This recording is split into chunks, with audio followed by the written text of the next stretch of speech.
अळूचं फतफतं करण्यासाठी मी इथे अळूची पानं घेतलेली आहे आणि पावसाळ्यात उगवून येणारी अळू ही छान असते ही पातळ भाजी करण्यासाठी। आणि इथे मी पानं घेतलेली आहेत 4-5, ही स्वच्छ धुवून घ्यायची आणि नंतर कट करून घेणार आहे बारीक। आणि याच्यामध्ये घालण्यासाठी मी इथे हरभरा डाळ घेतलेली आहे, 1 वाटी पाण्यामध्ये भिजत घालून घेतलेली आहे।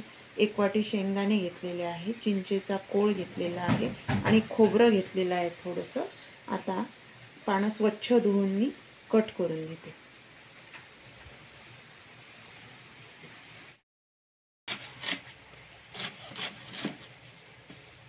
ती बारीक अशी चिरून घ्यायची आहे।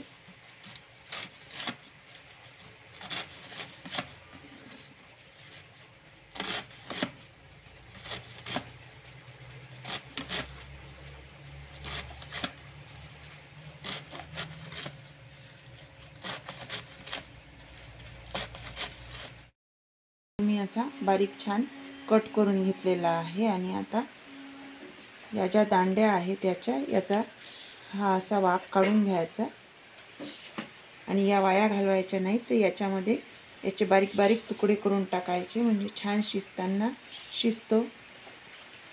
आणि याला हे असं वाफ असतो हा काढायचा आणि कधीही कथ्या पानाचाच हा अळू घ्यायचा, हा घशाला खवखवत नाही आणि हा भाजी करण्याचा अळू आहे।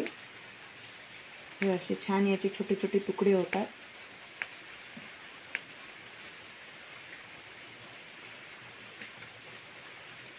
हा असं याच्या वाफ मी काढून घेतलेला आहे, हा भाजीमध्ये घालायचा नाही।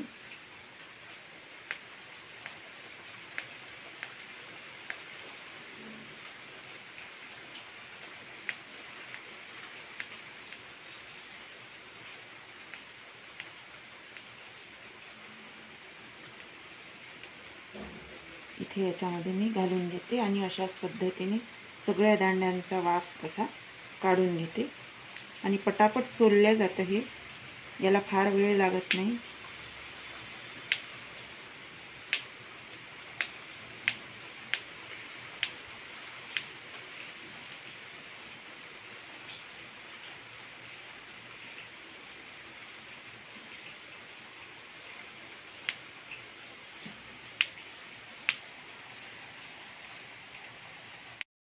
आता इथे मी कुकर घेतलेला आहे, कुकरमध्ये ही अळू चिरलेली सगळी घालून घेते।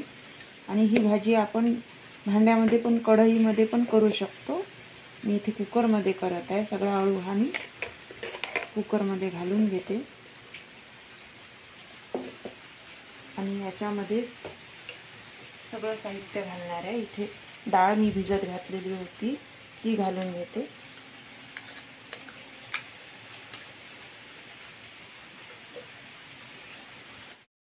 शेंगदाणे घालत आहे,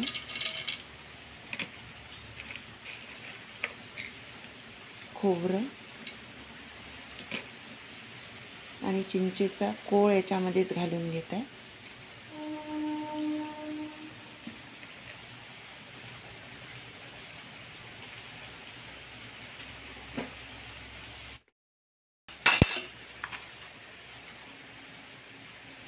चिमूटभर हिंग याच्यामध्ये मी घालून घेतलेला आहे आणि फोडणीमध्ये पण नंतर घालायचं आहे।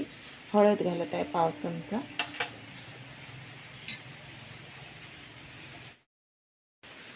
इथे आता मी 4 वाट्या पाणी घालून घेत आहे।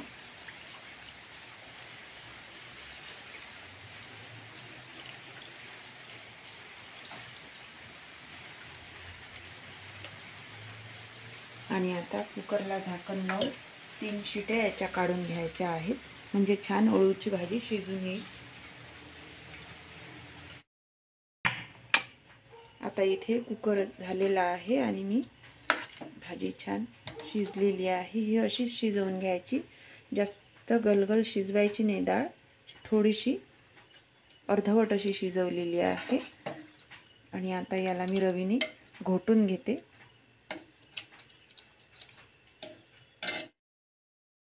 आता इथे मी फिरवून घेतलेली आहे रवीने आणि अशा झालेली आहे। आता याला फोडणी द्यायची आहे, फोडणी देऊ।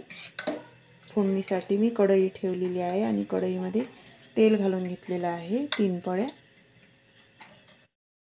इथे तेल गरम झालेलं आहे. आता त्याच्यामध्ये मोहरी घालत आहे, पाव चमचा. मोहरी तडतडलेली आहे. आता लसूण घालत आहे ठेचलेला.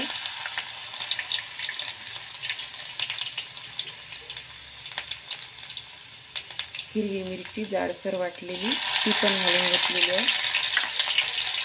हिंग घालत आहे पाव चमचा.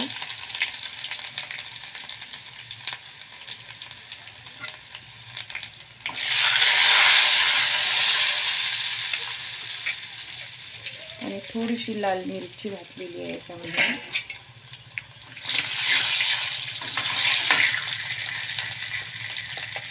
आणि पाव चमचा लाल तिखट घातलेला आहे. हळद,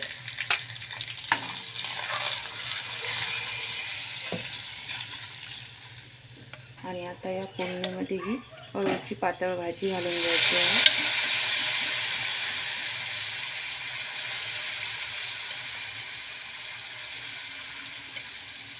आणि जेवढी पातळ आपल्याला पाहिजे असेल तेवढी आपण याला पातळ करू शकतो. भाताबरोबर, भाकरीबरोबर, चपातीबरोबर कशाही सोबत आपण ही भाजी खाऊ शकतो. खूप छान चवीला होते. आंबट गोड तिखट अशी याची चव लागते. नंतर मीठ घालत आहे इथे चवीपुरतं. गूळ घालत आहे मी याच्यामध्ये. आणि आता एक उकळी आणून घ्यायची. इथे मी अर्ध्याच भाजीला फोडणी घातलेली आहे, अर्ध्या भाजीला नंतर घालणार आहे.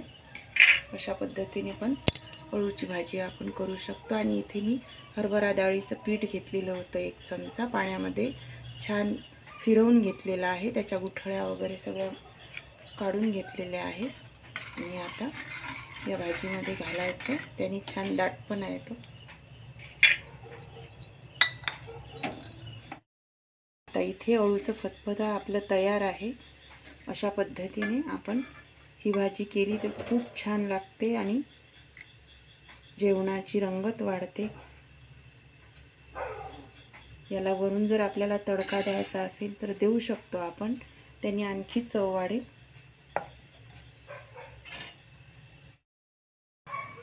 अशा पद्धतीने नक्की करून पहा. आणि माझा हा व्हिडिओ जर आवडला तर लाईक, शेअर आणि सबस्क्राईब करायला विसरू नका. धन्यवाद.